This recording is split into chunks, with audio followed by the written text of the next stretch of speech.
Hello students, मैं विक्रम सैजपाल एक बार फिर आपके साथ हूँ। हमें टास्क 1 में बहुत बार एक पिक्चर ड्रॉ करके दी जाती है, एक मैप जिसे कहते हैं, जिसमें के पास्ट में कोई चीज दिखाई गई होती है और उससे 10, 15, 20, 30, 40, 50 साल बाद वो जगह बदल जाती है। जहां पर पहले कुछ था उस जगह कुछ और आ जाता है।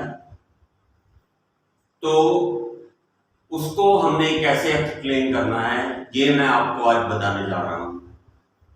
तो प्लीज चैनल को सब्सक्राइब करके रखिएगा, क्योंकि टाइम टू टाइम आपको मैं अपनी तरफ से बहुत वैल्यूएबल इंफॉर्मेशन प्रोवाइड करवाता हूं।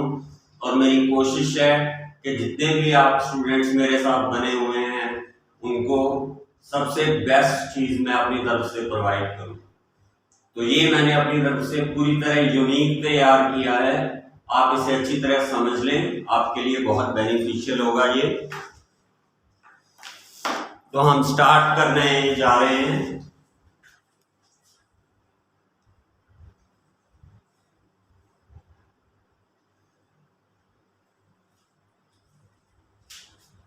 तो हमारे पास पिक्चर है, आप देख रहे हैं, ये बेल हिल फॉर्म है जो फॉर्म 1976 में था।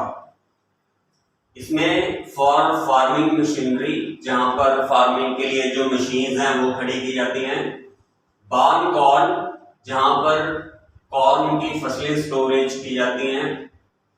काउ शेड, जहां पर पशुओं के लिए शेड बना हुआ है।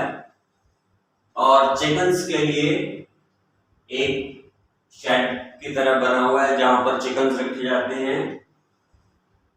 और एक फार्म हाउस है बना हुआ, और मिडल में फार्म यार्ड है, एक खाली जगह है जो फार्म यार्ड है।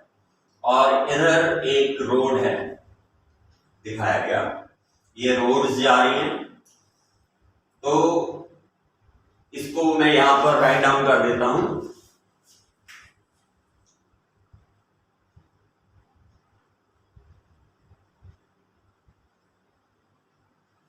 रोड्स जो हैं ये यहां पर हैं, और ये 1976 में है। उसके बाद ये चेंज हो गया, यहाँ पर मल्टीमीडिया रूम आ गया, कार पार्किंग आ गई, रोड्स एज इट इज है, रिक्रिएशनल एरिया आ गया, स्टूडेंट हाउसिंग आ गई, और फार्म हाउसिंग आ गई। तो बेल हिल फॉर्म जो 1976 में था ये बदल गया एनवायरमेंट सेंटर में 2006 में। 30 साल के टाइम पीरियड के बाद ये एनवायरमेंट सेंटर बन गया। तो the picture shows Bell Hill farm in 1976 and the changes that took place in 2006। बाकी जो आपको पता है नॉर्मली लिखा होता है कि summarise the information and make the comparison where it is necessary और रेलेवेंट, तो ये आ गया। तो इसको हमने कैसे डिस्क्राइब करना है ये बहुत इंपॉर्टेंट है। इंपॉर्टेंट इसलिए है क्योंकि इसमें हर लाइन में हमने बदलाव लिखना होता है, चेंज लिखनी होती है।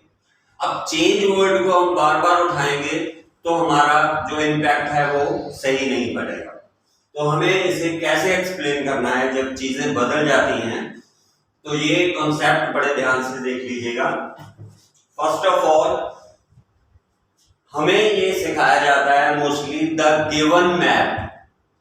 तो सबसे पहले तो गिवन को छोड़िए, गिवन की जगह the represented the supplied map shows. ये लाइन मैंने इसलिए लगाई है कि दोनों में से एक को चूज कर लीजिए, रिप्रेजेंटेड या सप्लाइड।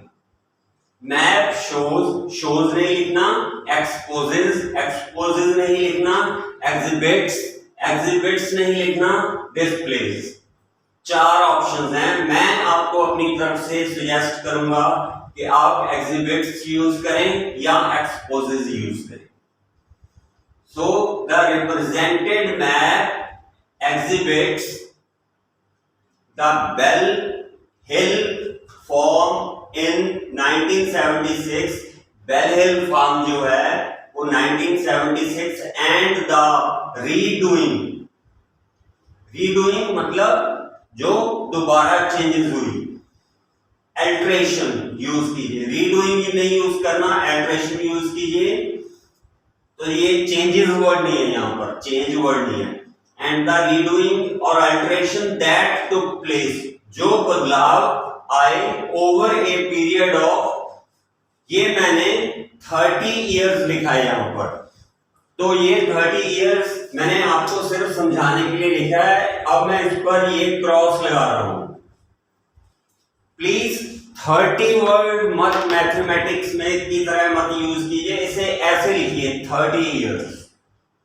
बहुत से स्टूडेंट क्या करते हैं, परसेंटेज का भी वही साइन बना देते हैं। साइन मत बनाइए, परसेंटेज लिखिए, PERCENTAGES,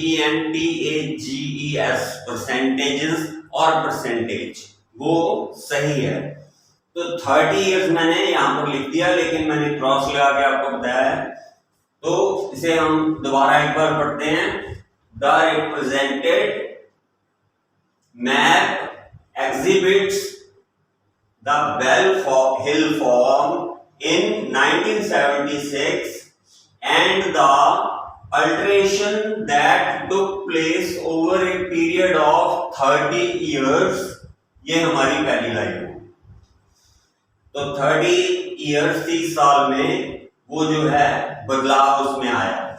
it can be seen the farm was transmuted, फिर चेंज हमने वर्ड यूज नहीं किया। हर बार देखिए यहां पर हमने रीडूइंग और अल्ट्रेशन यूज किया, यहां पर ट्रांसम्यूटेड यूज किया है।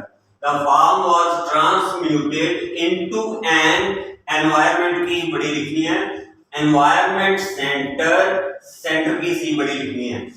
एन एनवायरनमेंट सेंटर बाय 2006, क्योंकि 2006 में नहीं हुआ, 2006 तक हुआ, तक वर्ड आएगा, इन नहीं आएगा। ये सारा कुछ 2006 में नहीं हुआ, ये 2006 तक हुआ। सो बाय 2006 लिखना है, ये बहुत इंपॉर्टेंट है। द बार्न वेयर कॉर्न वाज स्टोर्ड, बार्न जहां पर के कॉर्न मकई जो थी वो स्टोर्ड वर्ड यूज किया है, स्टोर्ड कन्वर्टेड, फिर चेंज किया हमने, दोबारा बदल दिया, कन्वर्टेड बाय किसमें, मल्टी मीडिया रूम। तो ये बार्न कौन है, ये किसमें चेंज हुआ, मल्टीमीडिया रूम में। नेक्स्ट पॉइंट है जो वो है फार्म यार्ड, ये फार्म यार्ड रहा, farm yard in the middle replaced by recreational area, ये रिक्रिएशनल एरिया जो है वो बन गया, जो ये मिडल में था ये यहां पर रिक्रिएशनल एरिया में कन्वर्ट हो गया। नेक्स्ट पॉइंट है, यहां पर रिप्लेस भी यूज किया आपने, फिर चेंज नहीं यूज किया। नेक्स्ट क्या है, स्टोरेज फॉर फार्म मशीनरी, ये रही फार्म मशीनरी, वाज चेंज्ड, अब पहली बार हमने चेंज वर्ड लिया, was changed into car parking, तो ये for farming machinery car parking में चेंज हो गई। नेक्स्ट है फार्म हाउस, ये रहा farm house, farm house in the south, south में है, in the south was as it was in 1976, फिर हमने चेंज वर्ड नहीं यूज किया, हमने कहा ये एज इट वाज वैसे ही रहा जैसा 1976 में था, एज इट वाज इन 1976। ये फार्म हाउस 2006 में भी वैसा ही है जैसा कि 1976 में था। नेक्स्ट है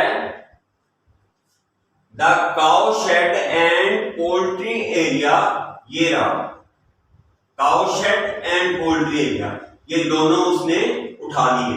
ये दोनों उठा के the cow shed and poultry area are replaced,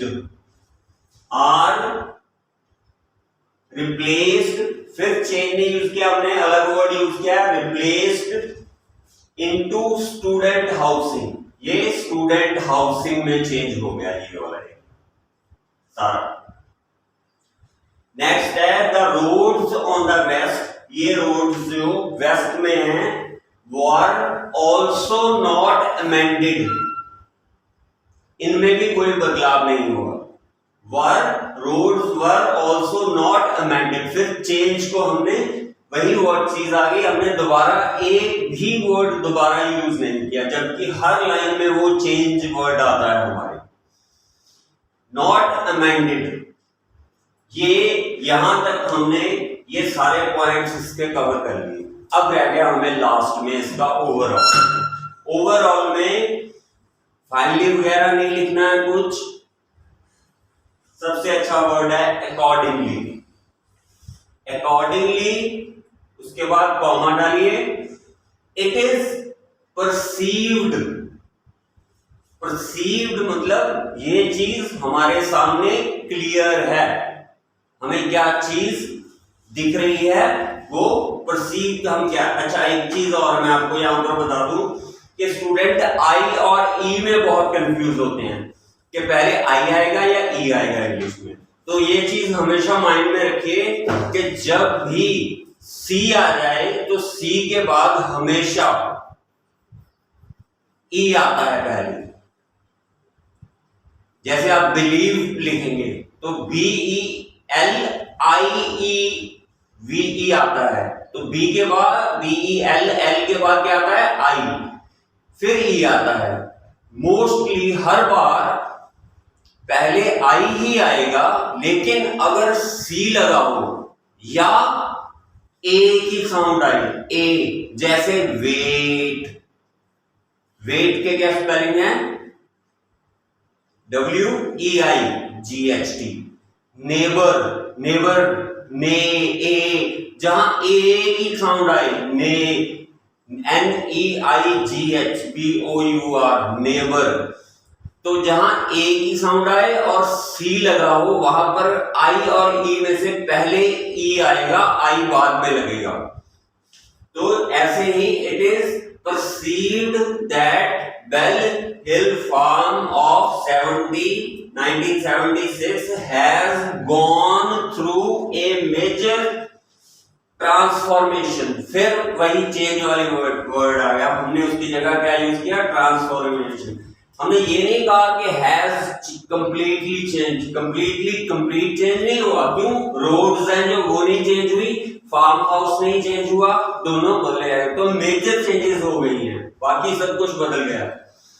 so the Bell Hill farm of 1976 has gone through a major transformation and became an environment center during an era of 3 decades। एक decade का मतलब होता है 10 साल, तो 3 decade हो गया 30 साल। Over a period of 30 year, हम यहाँ पर दोबारा हमें यूज करना पड़ता, इसलिए हमने नहीं किया। हमने यहाँ क्या कर लिया, एन एरा ऑफ 3 डिकेड्स। तो अभी आप देखिए ध्यान से, जो समझने वाली है, हमने अकेले चेंज वर्ड को रीडूइंग, अल्टरेशन, ठीक है, उसके बाद हमने ट्रांसम्यूटेड, उसके बाद हमने कन्वर्टेड, उसके बाद हमने रिप्लेस्ड, उसके बाद हमने चेंज्ड, उसके बाद हमने अमेंडेड, उसके बाद हमने ट्रांसफॉर्मेशन। मतलब हर बार हमने नया वर्ड यूज किया। ये सारे के सारे वर्ड आप बड़े ध्यान से उठा लीजिए, क्योंकि अगर आपको मैप आ गया तो मैप में आपको चेंज वर्ड बहुत बार यूज करना पड़ेगा। तो ये आप सारे उसकी जगह यूज कर सकते हैं, और एंड उसका इस तरीके से करना है, जैसे over a period of 30 year ऊपर आ गया, नीचे एन एरा ऑफ जितना आ गया उतना लिख दीजिए। एन एरा ऑफ 23 ईयर और era of 25 year, an era of, अगर 10, 20, 30, 40, 50 साल हैं तो an era of 3 decade, 4 decade, 5 decade, उस हिसाब से आप लिख सकते हैं। तो मेरे ख्याल में ये आपके लिए बहुत प्रोडक्टिव होगा, जो आपको बेनिफिशियल होगा। अगर फिर भी आपको कुछ समझ ना आया हो तो प्लीज कमेंट सेक्शन में जाके पूछ लीजिएगा। और आपके प्रीशियस टाइम के लिए थैंक यू वेरी मच।